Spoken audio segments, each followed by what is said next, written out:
मी दररोज कीर्तनातून सांगतोय, एका माणसाची डोक्याची सीर ब्लॉकेज झाली महाराज. मग संभाजीनगरच्या सगळ्यात मोठ्या महागड्या हॉस्पिटलमध्ये त्याला भरती केलं. 4 तास ऑपरेशन झालं. ऑपरेशन थिएटरच्या बाहेर ज्यावेळेस त्या म्हाताऱ्याला काढलं त्यावेळी डॉक्टरने बिल 25 लाख रुपये काढलं होतं.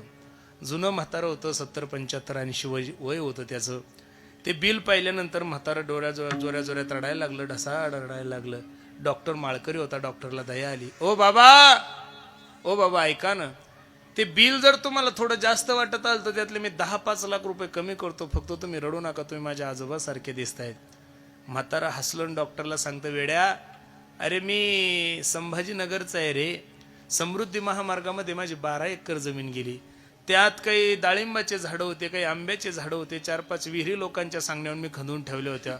खूप पैसा काढला, मी ताण नको घेऊ. 6 ते 7 कोटी रुपये बॅलन्स आहे माझ्या खात्यावर. हे बघ, तू 50 लाख रुपये जरी बिल काढलं असतं तरी मी 2 मिनिटात ते बिल पे केलं असतं. एवढा श्रीमंत मनुष्य.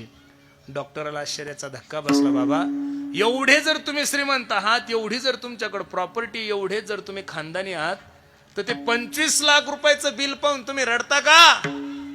त्यावेळेस म्हाताऱ्यानं रडता रडता डॉक्टरला उत्तर दिलं, डॉक्टर, अरे 4 तास आयसीयू मध्ये माझं शरीर सांभाळलंय तू, तर माझ्या शरीराचं मेंटेनन्स 25 लाख रुपये काढलं. वेड्या, वयाच्या 85 वर्षापर्यंत माझ्या देवानं मला सांभाळलं, पण रुपयाचं सुद्धा मेंटेनन्स घेतलं. ही जीवनामध्ये कधीतरी कळलं पाहिजे.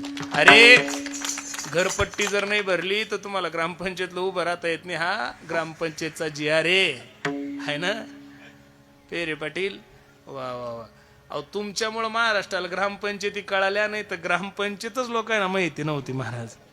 वास्तविक महाराष्ट्रात नाही, जगातलं सगळ्यात हलकट निवडणूक म्हणजे ग्रामपंचायतची.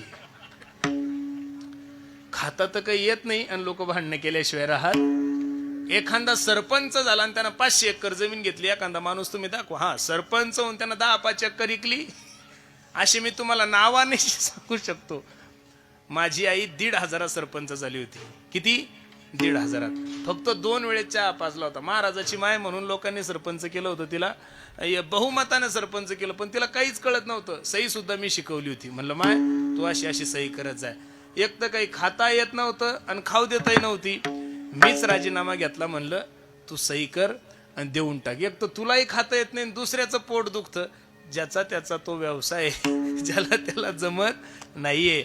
ठराविक काही लोक आहे महाराज की त्यांनी ग्रामपंचायतला सुद्धा आदर्श नाव मिळवून दिलं, नाही तर ग्रामपंचायतकडे बघण्याचा लोकांचा दृष्टिकोन चांगला नाही हो महाराज. म्हणून मी तुम्हाला एवढंच सांगत होतो, ज्या जगाच्या मालकाने तुम्हाला जन्माला घातलंय त्या जगाच्या मालकावर विश्वास ठेवा आणि त्याच्यासाठी वेळ काढायला शिका.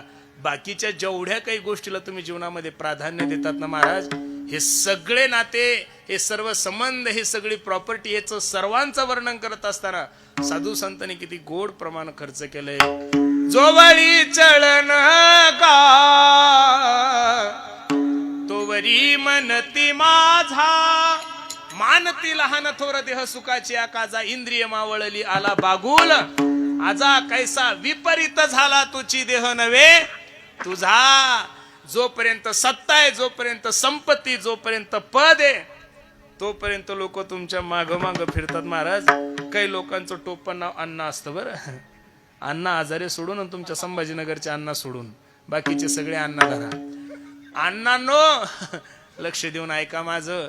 एवढं अण्णाचं वजन असतं महाराज. अण्णा ग्रामपंचायत मध्ये गेले की अण्णाला पहिली खुर्ची, अण्णा सप्त्यात गेले की अण्णाला पहिली खुर्ची, अण्णाला पहिली चाल, अण्णाला पहिला हार, अण्णाचा पहिला सत्कार. पण बसणारे अण्णांनो, लोक तुम्हाला कुठपर्यंत अण्णा म्हणतात लक्ष देऊन ऐका बरं. जोपर्यंत तुमचं अन्न चालू आहे तोपर्यंत लोक अण्णाला अण्णा म्हणतात. ज्या दिवशी त्याच अन्नाचं अन्न बंद होईल त्या दिवशी तोच अन्नाला महाग होतो.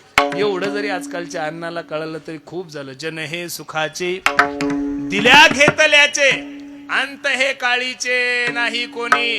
म्हणून जीवनामध्ये दास होत असताना एक तर साधूचा व्हा, नाही तर संताचा व्हा. तुकोबरायची भाषा तर किती गोडे. तुकोबराय ते याच्या पुढे निघून गेले. पहा, तुमची ये दासीचा दास करुणी